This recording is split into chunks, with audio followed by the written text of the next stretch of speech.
Շնորհակալ եմ ձեր պատասխանի համար, ամենայն հարգանքով, բայց ես որպես օրենսդիր կարծում եմ, որ պարոն Հակոբյանը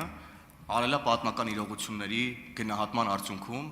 ուրեմն եզրակացություն եւ սա որևէ կերպ ուրեմն իմ ընկալմամբ չի կարող դրսևորվել որպես սատարում կամ հակառակը հակակառավարչություն որևէ գործող կուսակցությանը եւ երկրորդ հարցս հետեւյալն է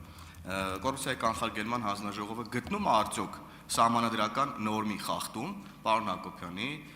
կատարած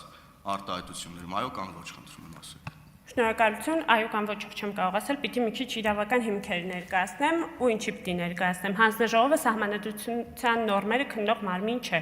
Հանձնաժողովը քննում է վարքագծի կանոնները։ Վարքագծի կանոնները ելնում են օրենքներից եւ սահմանադրություններից։ Կոնկրետ դեպքում վարքագծի կանոնով հստակ նշված է, որ այն բոլոր դեպքերում, երբ անձինք ունեն քաղաքական չեզոքություն կամ քաղաքական զսպվածություն սահմանադրությամբ կամ այլ օրենքներով պարտավոր են պահպանել այդ զսպվածությունը։ Սույն դեպքում անուղղակիորեն սահմանադրության նորմի, այսպես ասած,